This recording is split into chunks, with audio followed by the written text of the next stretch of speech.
Hi guys, you might think that making your own butter at home isn't worth the hassle at all when you can buy really good butter in the shop, and you're totally right, except this is what you get when you overbeat cream. So if that happens to you, rather than throwing it out, you might as well just finish off the butter so that you'll have your own homemade butter and look badass.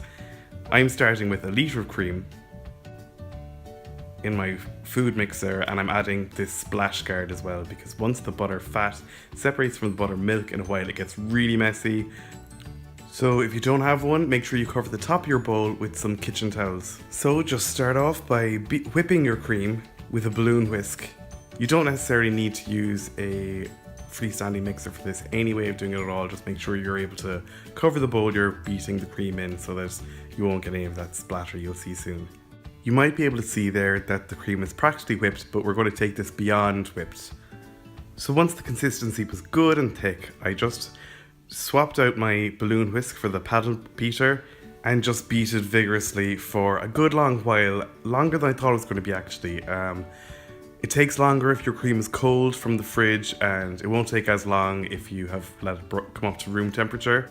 You can kind of see there that it's starting to separate.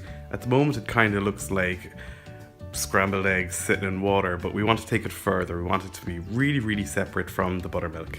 So just keep beating until it's properly separated. If you think this is spattering a little bit now, when it's properly separated, it'll be really spattering an awful lot. There you go, that's looking good now, like the butter is completely separated from the buttermilk.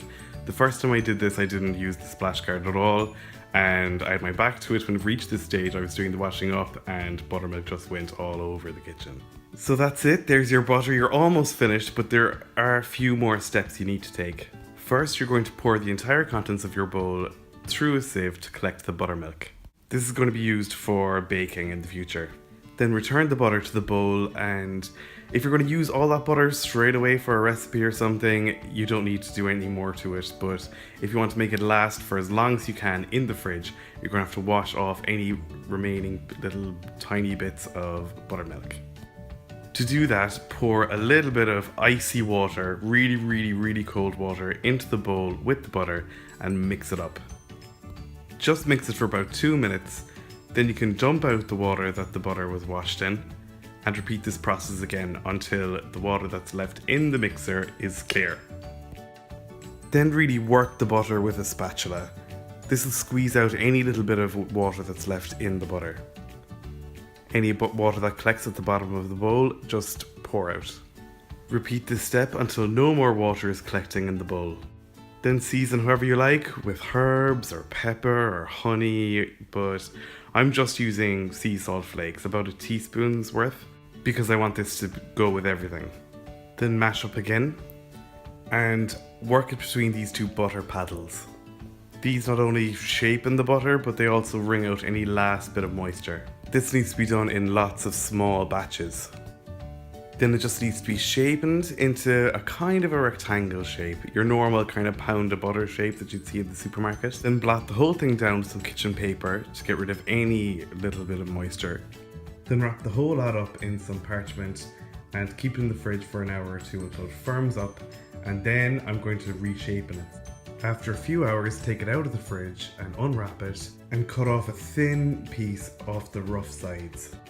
Then transfer it to a fresh piece of parchment, wrap it up and store it in the fridge for immediate use, or butter freezes really well, so I kept this in the freezer until I'm going to give it away. So that's it, thanks million for watching. If you like this video, be sure to subscribe to my channel and click the like button below, and find me on Facebook, Twitter, Instagram, Pinterest. And this wasn't really much of a recipe, but for the full recipe and other ideas on how you can make homemade butter, check out the link to my blog below, www.rookiecook.org.